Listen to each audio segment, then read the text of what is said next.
The 1967–1970 Toyota 2000 GT. Currently the biggest carmaker in the world, Toyota is mostly known for its family sedans and capable SUVs. But in recent decades, the Japanese have built themselves a solid name in sports car manufacturing and racing through vehicles such as the Celica, Supra, GT86, the Le Mans Prep TS Lineage, and the Lexus LFA. 5 decades ago, however, Toyota still had the sober image of an econobox carmaker. This changed with the tiny Sports 800 in 1965, and, 2 years later, with the 2000 GT, widely regarded as the first Japanese supercar. Initially designed for Nissan by Yamaha, the project was adopted by Toyota after the Yokohama-based company refused the idea and started working on what would become the Fairlady Z Datsun 240Z. Realizing how the bold two-seat design would change its image globally, Toyota immediately approved the program. Production began in 1967, when the 2000 GT would revolutionize Japan's view on the automotive industry, with a sports car to rival offerings from the more famous European marques. The 2000 GT was built for only 3 years and in just 351 units, but its impact was huge. It was not only the first supercar to come from Japan, but also the only Japanese car to have been featured prominently in a James Bond film. Also, it is the most expensive Asian car ever sold at auction as of 2015. Updated August 22, 2016, Gooding & Company brought a fully restored 1967 Toyota 2000 GT at an auction event in Pebble Beach during the 2016 Monterey Car Week. Check out the Prices section to see for how much it was sold and the Pictures tab for some shots taken during the event. Continue reading to find out more about the Toyota 2000 GT. Exterior. The 2000 GT was conceived to the typical proportions and styling of 1960s sports cars. Designed by Jiro Kawano and Satoru Nozaki, the 2000 GT was conceived with the typical proportions and styling of 1960s sports cars. It had a long nose, muscular front fenders, short overhangs, and a fastback-like roof with a rear hatch.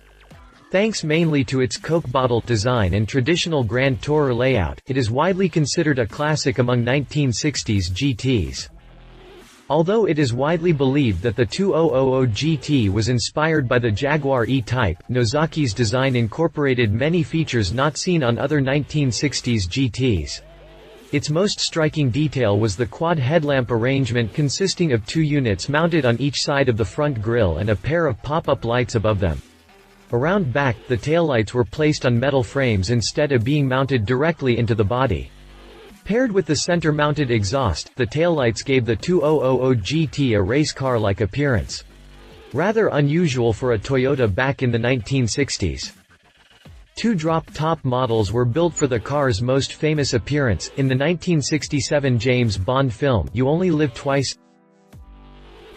An update in 1969 included slightly smaller lower headlamps, reshaped front turn signals, and larger rear turn signals.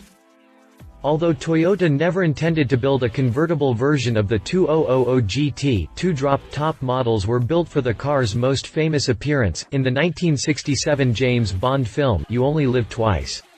The Japanese had to modify the GT to accommodate Sean Connery, who simply could not fit in the coupe. To create the open top, Toyota simply chopped the roof and added a tonneau cover to simulate a functioning convertible roof. Several 2000 GTs were modified for competition. The car set several FIA world records for speed and endurance in a 72-hour test, and won the 1967 Fuji 24-hour race. In the U.S., Carroll Shelby entered a pair of modified cars in the 1968 Sports Car Club of America season with good results.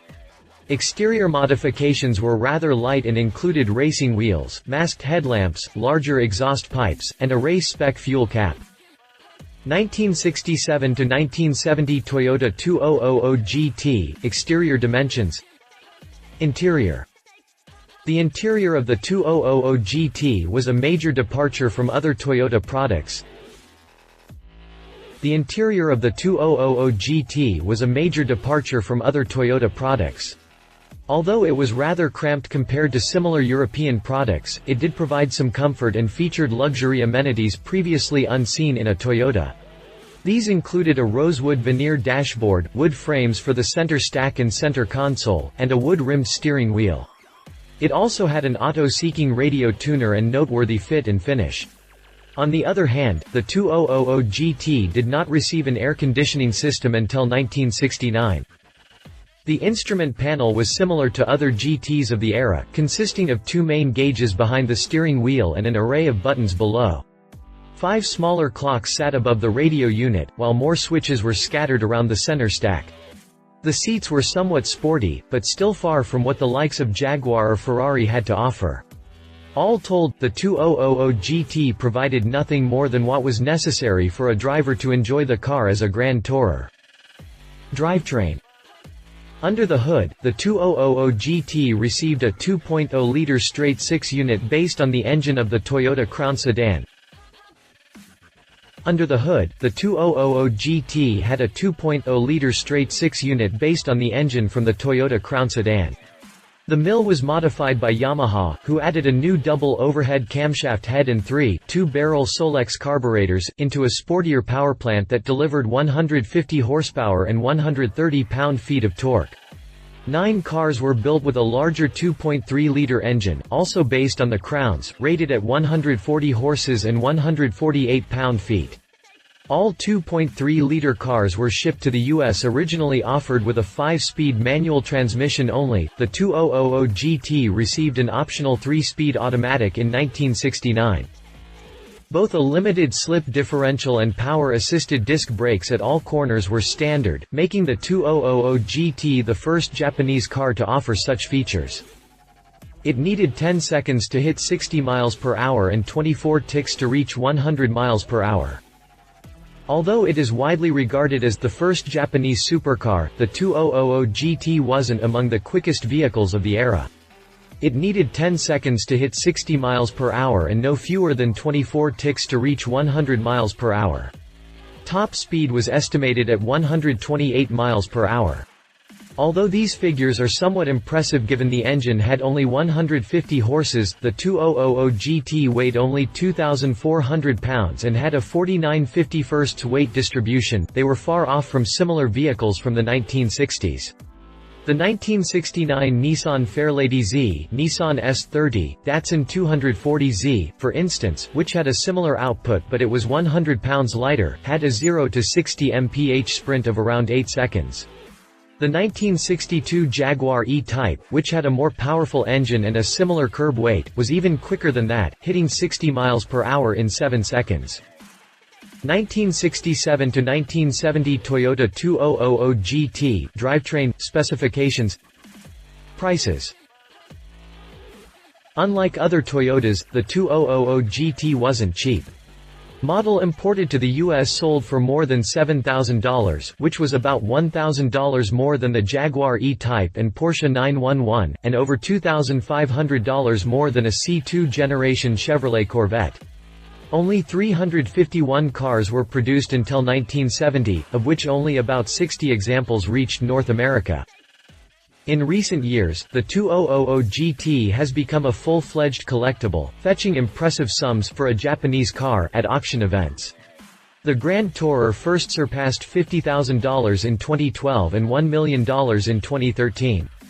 A yellow-painted version sold by Auctions for $1.16 million in May 2013 made the 2000 GT the most expensive Asian car ever auctioned. In 2014, a second car changed hands for more than $1 million, selling for $1,045,000. In August 2016, a fully documented, fully restored example sold for $533,500. Competition. Nissan Fairlady Z Datsun 240Z. The car sold as the Fairlady Z in Japan and as the Datsun 240Z in the US was the 2000 GT's #1 rival when it arrived in 1969. The 240Z saga goes all the way back to the mid-1960s, when Yamaha initially proposed its project for a GT to Nissan. Much like Toyota, Nissan needed a halo car to freshen its image, but it declined Yamaha's proposal, opting for an in-house design. Although styling was somewhat similar to the 2000 GT, employing the same front-engined, RWD layout, the 240Z had a sportier stance and focused on performance rather than luxury. First models featured a 2.4-liter, inline-six engine rated at 151 horsepower and 146 pound-feet of torque. Lighter than the Toyota at 2,300 pounds, the Datsun was quicker from 0 to 60 miles per hour, needing just 8 seconds to hit the benchmark. Top speed was inferior though at 125 miles per hour. By 1978, the coupe would receive larger 2.6 and 2.8-liter six-cylinder engines and had its name changed to 260Z and 280Z, respectively. The most powerful version had 170 horsepower and 163 pound-feet of twist. The Fairlady Z also spawned several successful race cars. A rally version won the East African Safari Rally in 1973, while SCCA spec cars scored many wins in the US with Brock Racing Enterprises. Nissan also homologated the 240Z for Group 4 racing in Japan. Read more about this car here. Jaguar E-Type. Launched in 1961, the Jaguar E-Type was one of the benchmark cars Toyota used while designing the 2000 GT. Now regarded as one of the most beautiful cars ever built, the E-Type was the sports tourer to beat back in the 1960s, praised even by Enzo Ferrari himself. When the 2000 GT arrived, Jaguar was still selling the Series 1. The Brits had already increased displacement of the 3.8-liter inline-six to 4.2 liters with an output of 265 horsepower and 283 pound-feet of torque. The Toyota was no match for the E-Type in terms of performance, as the Jag needed 7 seconds to hit 60 miles per hour on its way to a top speed of 150 miles per hour. The Series 2 arrived in 1968 with mildly revised styling and a detuned engine with 245 horses. In 1971, the Series 3 received a 5.3-liter V12 that cranked out 272 horsepower. Unlike Toyota, Jaguar built both coupe and convertible versions of the E-Type. The Brits also built race versions of the E-Type, most notably the lightweight coupe and an SCCA spec racer. Jaguar continued production of lightweight E-Type in 2014 by using the 6 original chassis from 1964. Find out more about the E-Type here. Conclusion. The 2000 GT's arrival marked a very important moment in Toyota's history, proving that Japanese cars don't have to be about fuel economy and low prices exclusively. Although it wasn't as successful as the Datsun 240Z or the Jaguar E-Type sales-wise, and had a significantly shorter career, the 2000 GT lived on long enough to become a legend. Some might argue that this Japanese GT made a name for itself by starring in a James Bond film. While acting as a Bond car may have had a big impact, there's more to the 2000 GT than that. Current auction prices speak volumes about its value, and to some it's actually a lot more exotic than a Jaguar E-Type.